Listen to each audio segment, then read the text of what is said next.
Bandwidth for Changelog is provided by Fastly. Learn more at fastly.com. We move fast and fix things here at Changelog because of Rollbar. Check them out at rollbar.com. And we're hosted on Linode Cloud servers. Head to linode.com/changelog.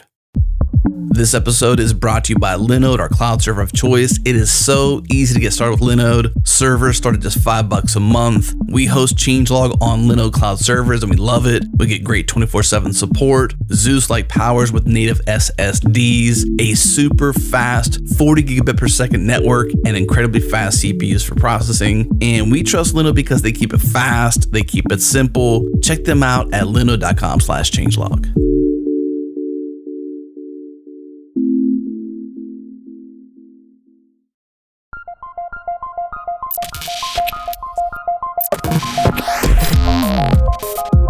Welcome to Practical AI, a weekly podcast about making artificial intelligence practical, productive, and accessible to everyone. This is where conversations around AI, machine learning, and data science happen. Join the community and Slack with us around various topics of the show at changelog.com/community. Follow us on Twitter. We're at Practical AI FM. And now onto the show. Well, welcome to another episode of Practical AI. I'm Daniel Whitenack. I'm a data scientist with SIL International, and I'm joined, as always, by my co-host, Chris Benson, who is a principal AI strategist at Lockheed Martin. How are you doing, Chris? I'm doing fine. How's it going, Daniel?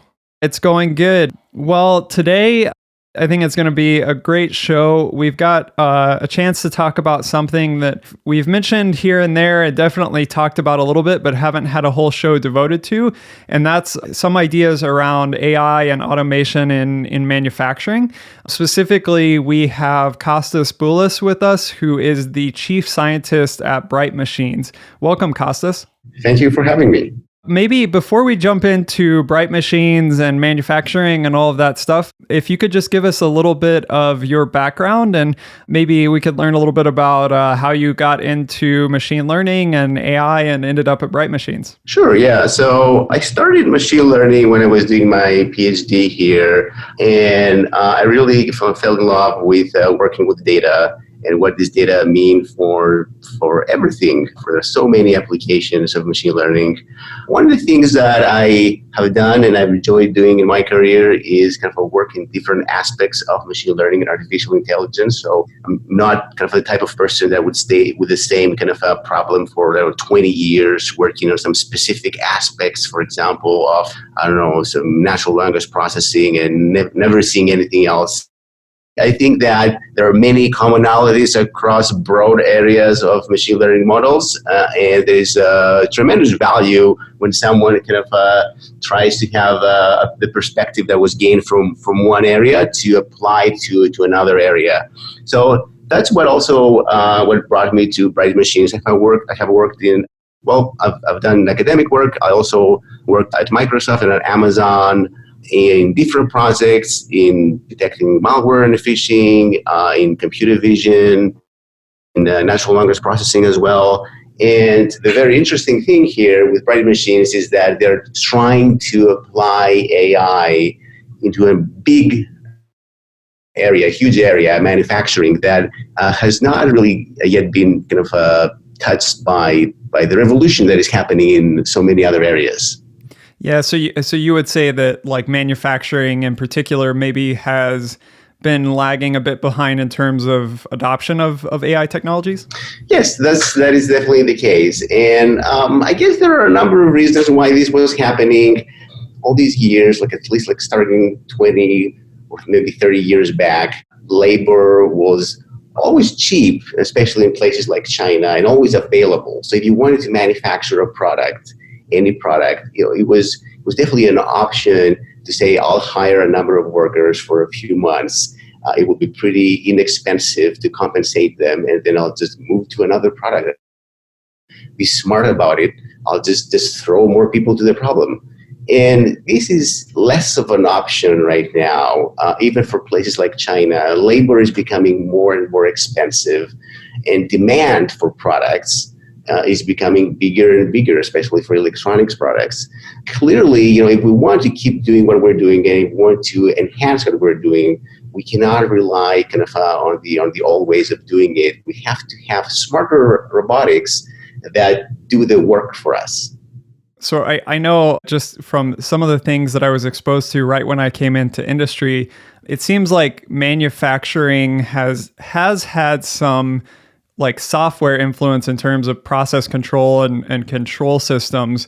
But in terms of like the human element and automation, are you talking about the sort of end-to-end automation we're kind of striving after has been lacking, or maybe just the sophistication of the methods that are used and that sort of thing? I would say both, but especially kind of the end-to-end. So for example, if you look at an electronics product, there's a line of different machines that do different things. So you have your printed circuit board, and then you start putting smaller components, like the capacitors and the resistors, and maybe integrated circuits. That part is actually very well automated. There is these surface mounted components and the machines that do this.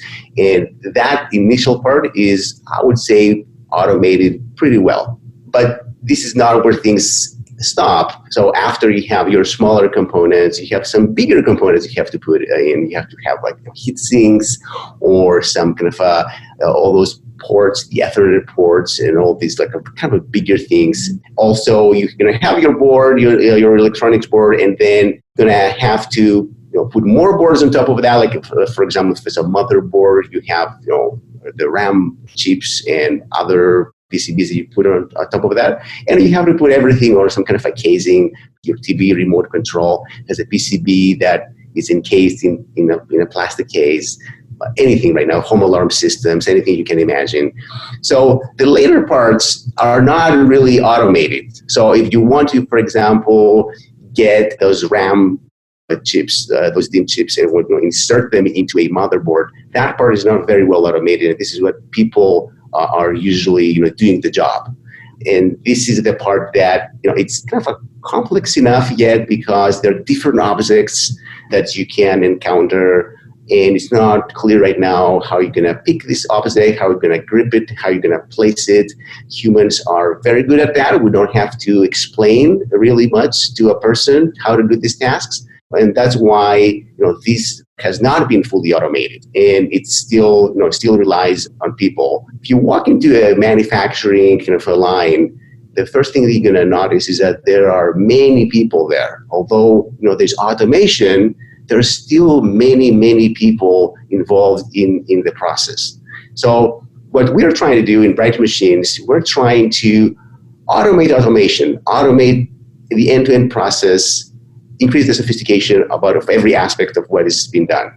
So, it's clear I'm kind of looking at the Bright Machines website as we're talking about this, and you kind of got to my question almost before I did here. And I'd like to understand what you're trying to accomplish. It's very clear that Bright Machines believes that robotic systems are finally ready for primetime deployment.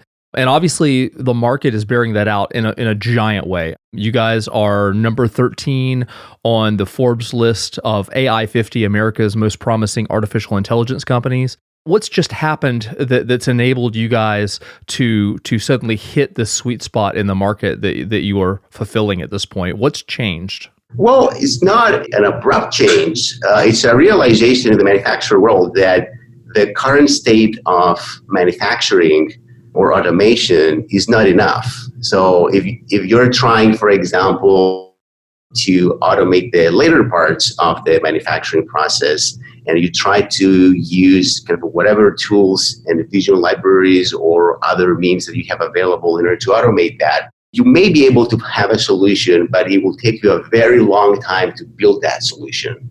It will take you months to build a solution. And also that solution will not be robust. So if things change, your solution may break. So imagine that you go, a manufacturer wants to start a new product, and someone's going to tell them, the first product is going to roll out after 8 months. And the solution that we have may be breaking once, or a few times per day or per week maybe, then that's definitely not acceptable. I mean, the manufacturers want faster deployment times. They want to crank out products as soon as they can. And also they want to have a solution that works for them. So everything that we do in Bright Machine is targeted to these two things. These are our main tenets, trying to reduce deployment time for automation, for manufacturing, and also try to build more robust solutions. Everybody's going to have confidence that they work, even if conditions change. So as part of that, making things robust and reducing the deployment time, I'm reading about some of your efforts in these sort of microfactories. Is the idea there to like have these sort of modular tasks that can be spun up very quickly, or is that really getting more at the sort of end-to-end automation piece, or maybe it's both? So what we're trying to do, maybe start with some of the difficulties that the current manufacturing process is having. One of the sources of difficulties is that the manufacturer has to, let's say they're trying to build a new product, so the manufacturer has to repurpose hardware, all right? So they decided to build a new home alarm system, and they were building something different before, so they have to get some hardware from the other lines, add a number of components, maybe add some, lights there, or modify the conveyor belt, and modify the tray feeder or a bunch of other things. And then they have to build a vision solution from scratch, basically, and they have to test the whole thing. So there are two sources of kind of errors or of things that can go wrong. The first thing is that hardware is in a typical manufacturing line is not standardized right now.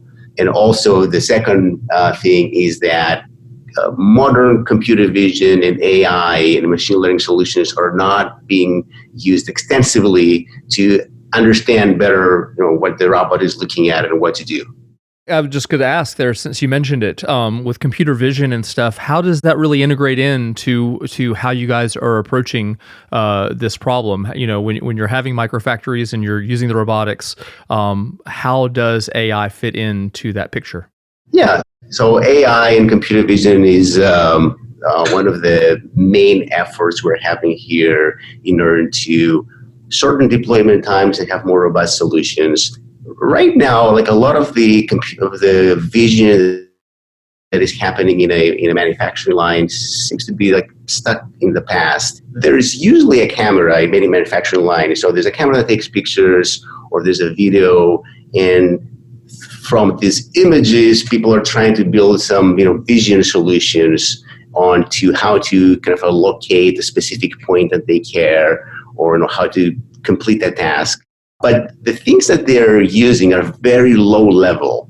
So they're using things like edge detection or blob detection, or they're doing some kind of a histogram equalization, or they're doing some kind of image pre-processing like contrast enhancement. So very low level stuff. So imagine that you have to, let's say, insert a DIMM into a DIMM slot. You have a DIMM slot in a motherboard, so you have to find where the DIMM slot is. So what people usually do is that they say, I'll define a region of interest. It's basically a specific area in the image they're looking at. In that region of interest, there's going to be some kind of a marker, some kind of a distinct pattern. This is like a very rigid pattern, some lines there that are kind of printed there. And from that marker, they're going to define some other region of interest. And in that region of interest, they're trying to find another marker, some kind of a very rigid structure that they can count on, some kind of an anchor point. And from there, they're going to move some X or Y points. And maybe, they're going to have the center of the DIMM slot that they really care about.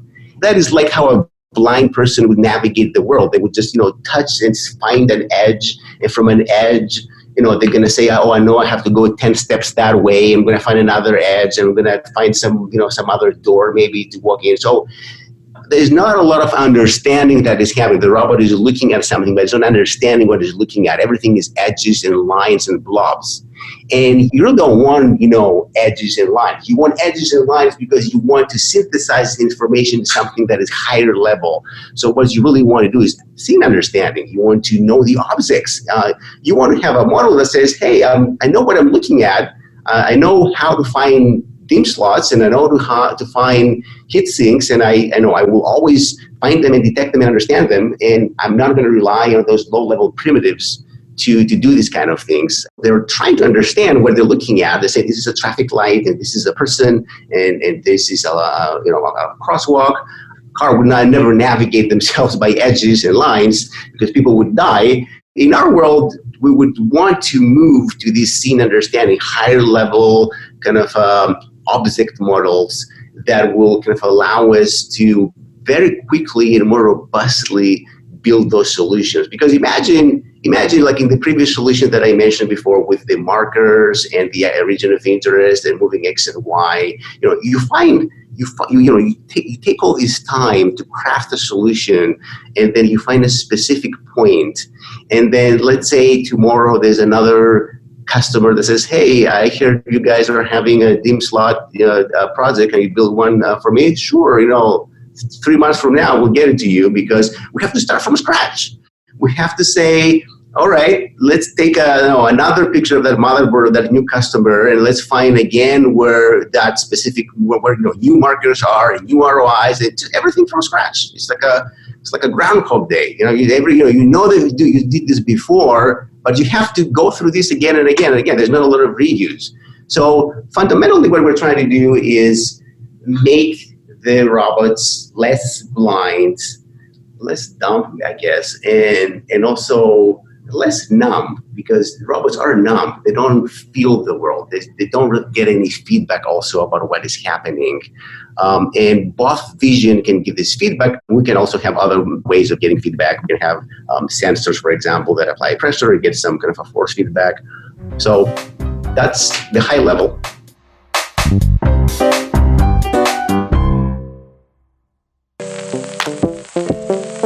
You like this show, so I bet you'd love listening to Go Time. Not working with Go? Don't fast forward quite yet. Go Time covers a wide range of topics, including cloud infrastructure, distributed systems, microservices, Kubernetes, and Docker. Here's a ridiculous clip from a recent episode about the defer keyword. I really think that Matt missed his calling as a stand-up comedian. Totally. Yeah, it's funny. I mean, he can still be one. He just has to choose his audience very wisely. It's got to be a tech audience.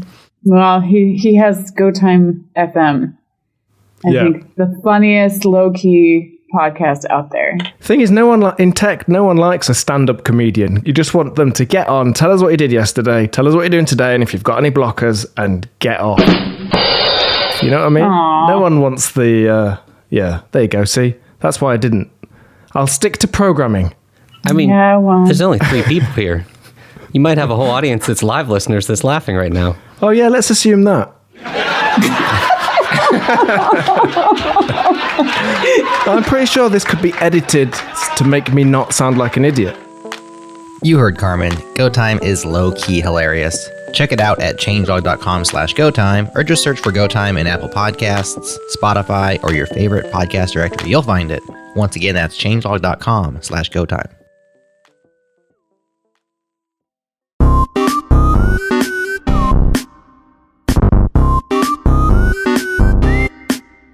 So as you were talking about the ways in which you're trying to reimagine these sort of vision solutions for manufacturing, I was thinking of some of the, more recent research, particularly the methods that OpenAI is developing around their robot hands and stuff. And we were talking about that in a previous episode where they were using sort of randomization methods to make the solution a little bit more robust against perturbations.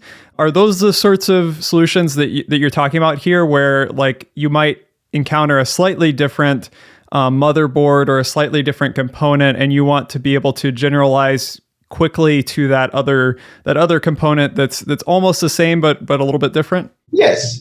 So we definitely want to have models that can kind of take care of all these variations that are happening. So let's say that you have even the same line, things do change in a manufacturing line. The environment lights can change. The cameras may be not calibrated as well over time because things move around, and the camera may move a bit around, or maybe of temperature differences. Let's say the boards, the PCB that come into the line, they're not going to be perfectly aligned to some kind of a reference point. So if things are not aligned, we have to kind of our solutions need to take this into account and continue working.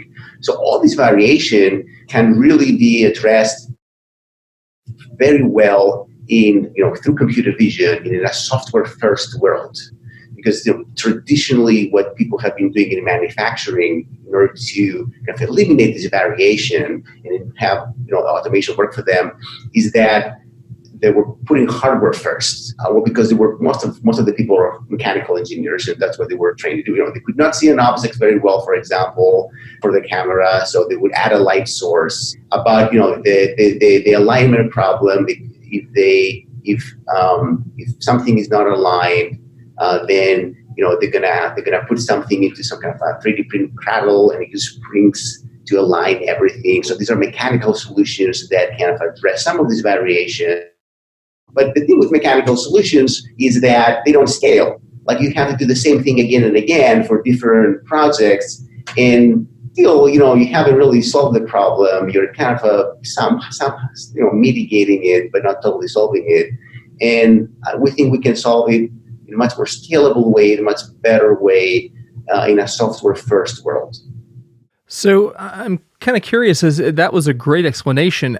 How do microfactories really fit into this as you start applying this?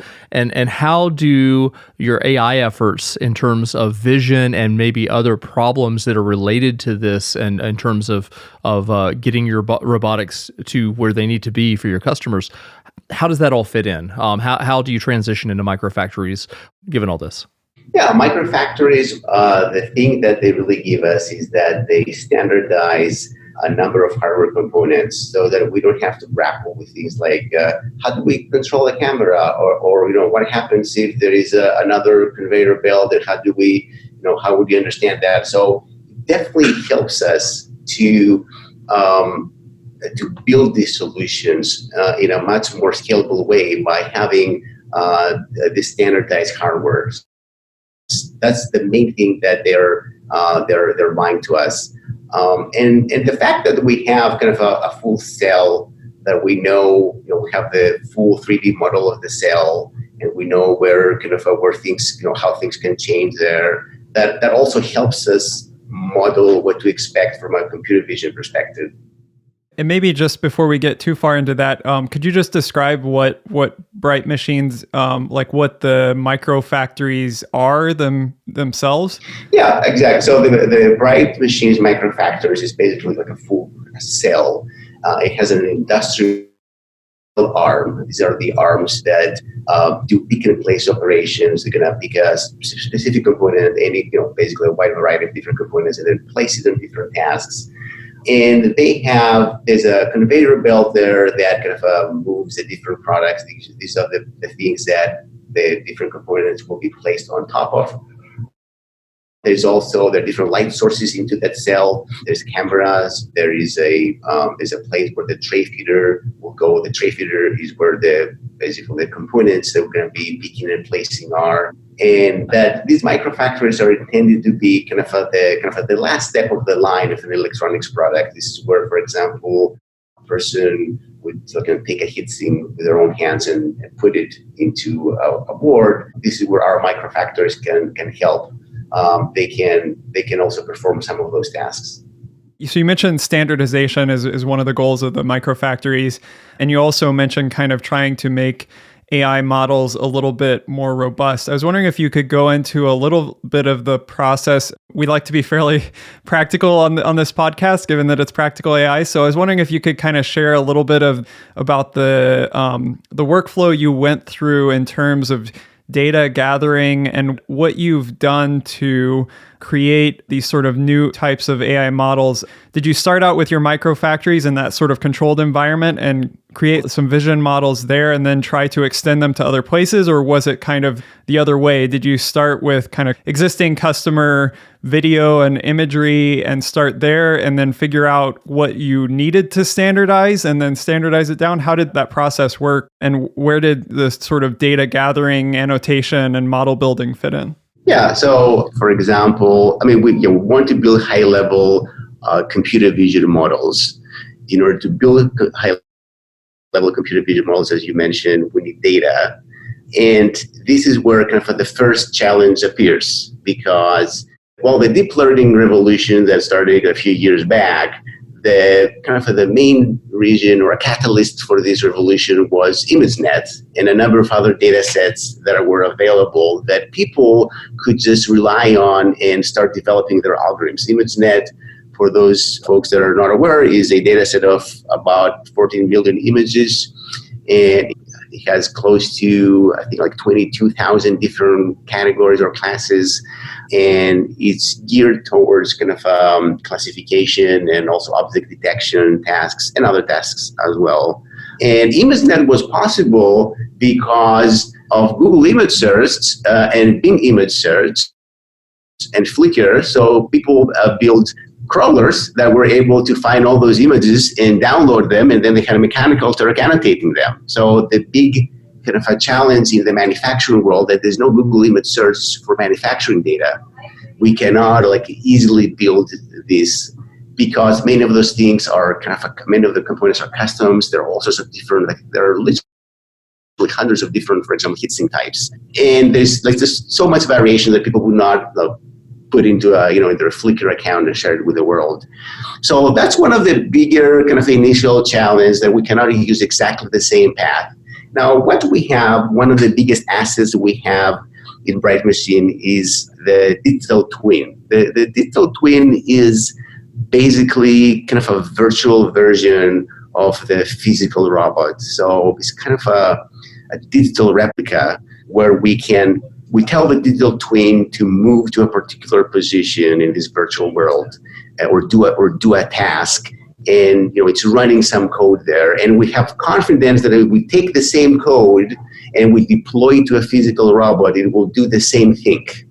So we make the digital twin to be as close as possible to a digital replica of the physical robot. So now that we have a digital twin, we can be doing things there. We can be using the digital twin to explore the world and to build what-if scenarios, and can kind of simulate some of the variation that we cannot kind of naturally take in other sources, like download from the web.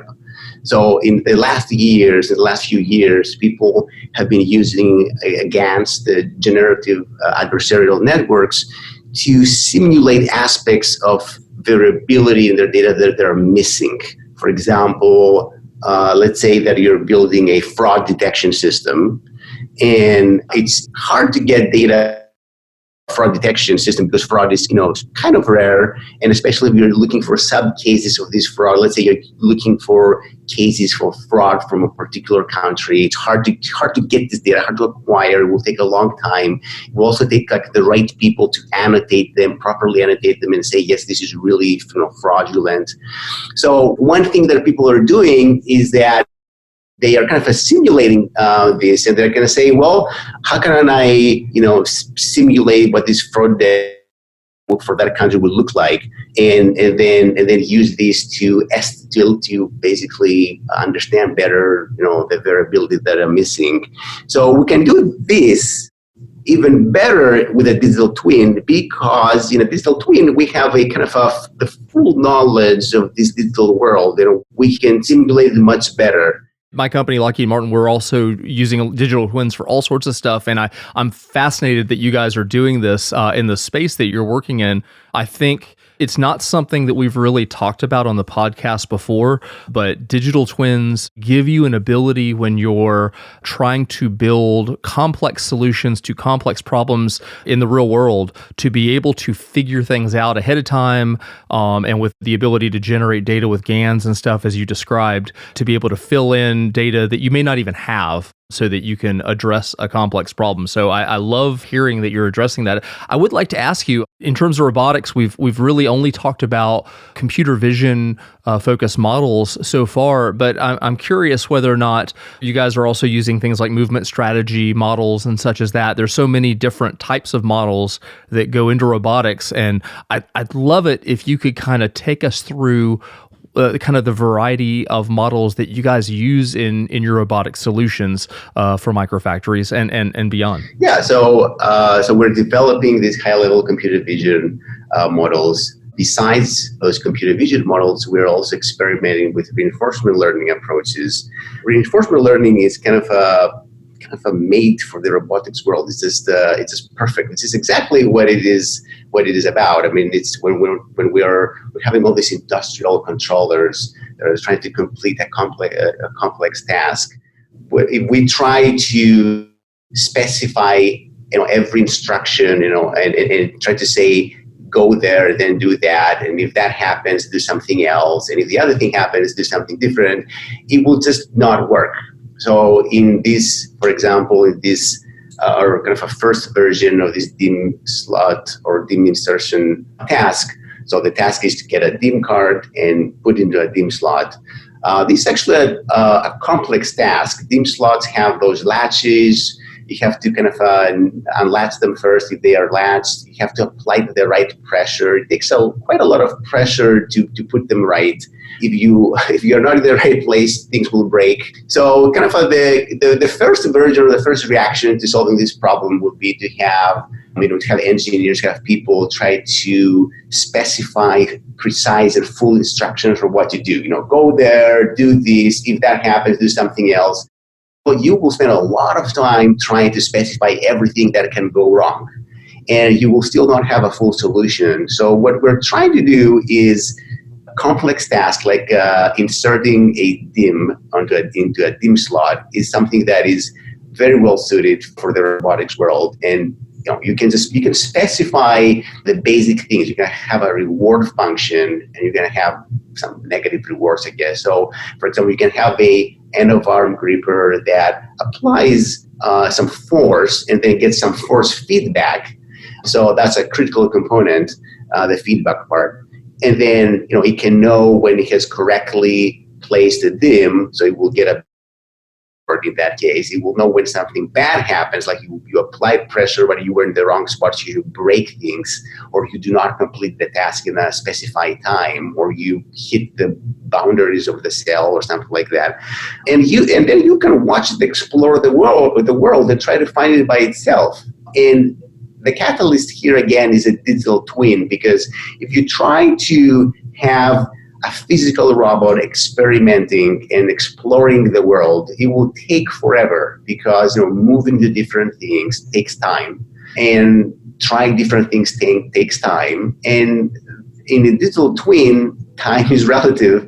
Things can move really, really fast, and that's why kind of all the reinforcement learning approaches, like the OpenAI example that you mentioned about manipulating the Rubik's Cube, even other approaches, the AlphaGo, the chess cases, they had kind of a virtual environment that they were able to go through countless cases of games and learn this in an expedited frame. I mean, for us humans, we're constrained in this physical world, so we started as trying to learn how to do tasks. It will take years. So we're trying to expedite this learning in a virtual world.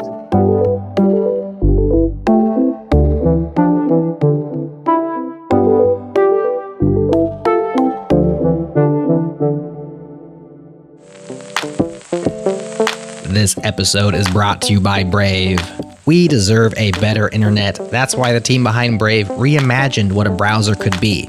Brave is like Chrome, the good parts. Even your extensions will just work. It has built-in ad and tracker blocking, easy anonymization with the Tor network, earn tokens while you browse, and use them to tip your favorite creators. And did I mention it's lightning fast? Turns out the web is super fast when you remove all the cruft. Download Brave today using the link in the show notes and give tipping a try on changelog.com.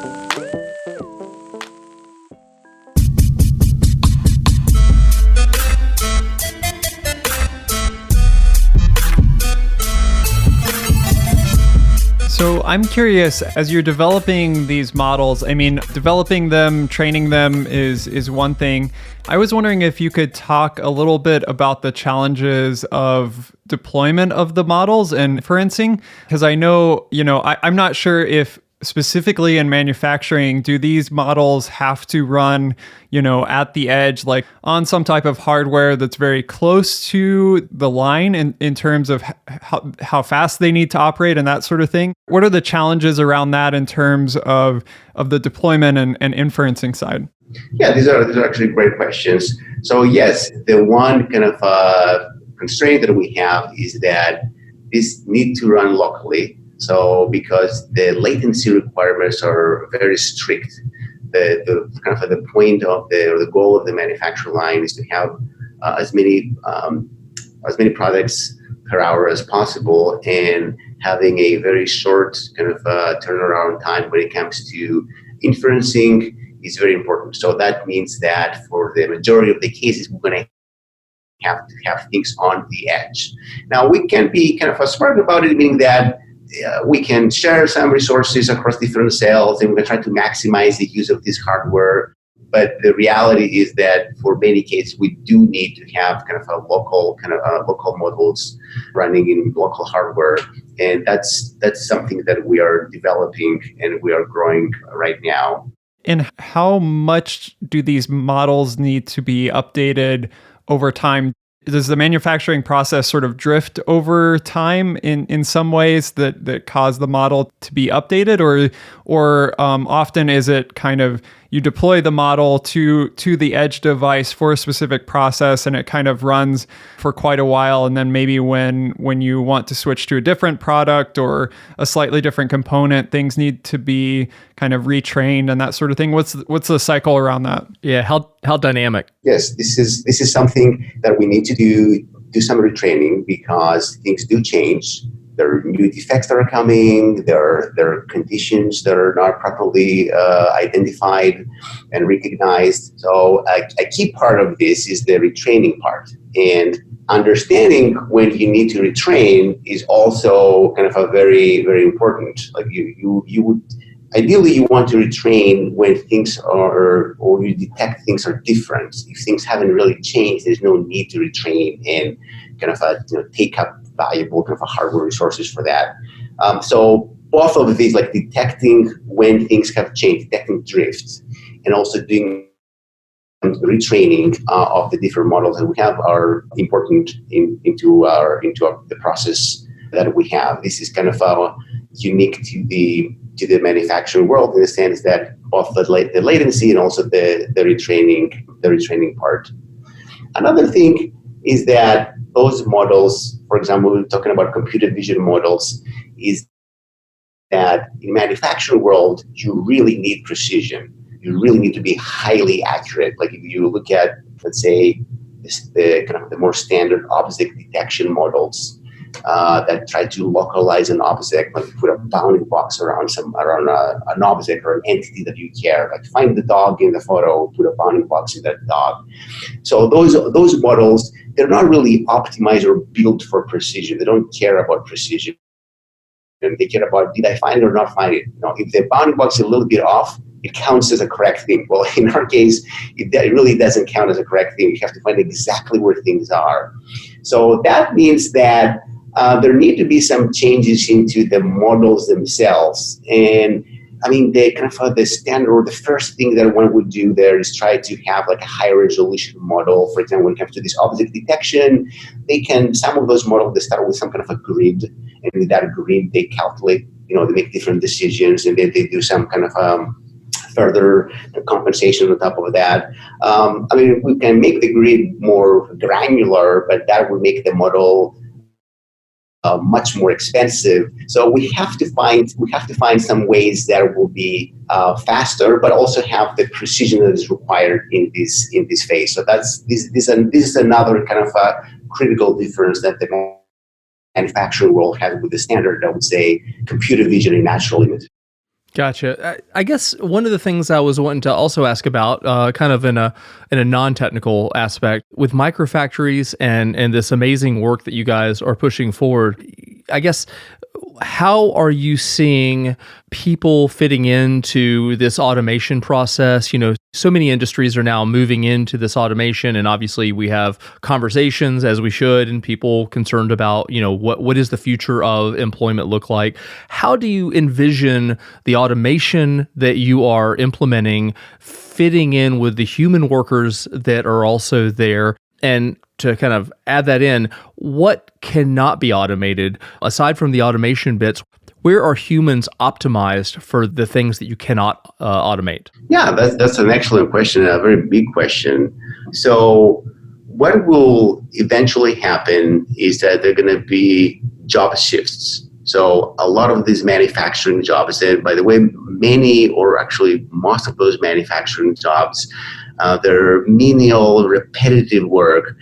People just, they don't really last there because it's how repetitive and how boring this work is. They quit after a few months. The main issue that manufacturers have is that they cannot find people because people keep quitting.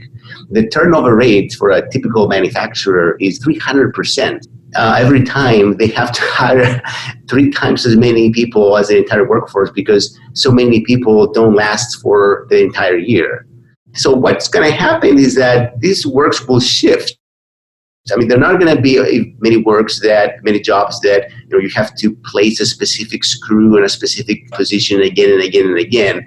And those jobs will shift to more higher level tasks, like how you control the robots. How do you make sure that the robot works correctly? How do you monitor the work of the robot? And how do you program the robot? And hopefully those jobs are going to be less repetitive and more creative. But there's no question there's a transition that needs to be made there. And that's going to happen eventually over a longer period of a few years. And so when you're talking to people, and I'm sure you do talk to a lot of people, just day to day, whether it's, at the coffee shop or, interacting with family or whatever it is. And this subject comes up around automation. Is that kind of, in terms of people that sort of, I guess, fear automation a little bit, is that kind of your perspective that you give to them, that maybe this transition, there might be this sort of period of hardship, but maybe in the end, the jobs are more satisfying and creativity filled in the end than what it is now? Is that kind of the perspective that you try to impart, or what are some good ways to enter into that subject with people? Yeah, I mean, if we look what has happened in the past, similar kind of transitions have been made. So when computers first came in the 70s and the 80s, people would say, oh my God, we're not going to have, it's going to be the death of, some job. Human calculators or something like Human calculators, yes. And the reality was different, is that, that kind of the net job gain, the net job effect was positive. There were actually more jobs that were created, and we no longer have to be making calculations by hand or having some of the kind of the bookkeeping jobs that before we were making. And some similar things we believe is going to happen here, that there's going to be eventually a positive net job effect, and that there's going to be a shift to jobs that are kind of less repetitive and more creative. Just like as we're having right now, there's a very big demand for software engineers, but there's not a big demand for human calculators. Unless you're in the world of Dune, where they had these mentats, just to throw a random thing into the conversation, which were the human calculators. Sorry about that. I had to throw my bizarre tangent into it.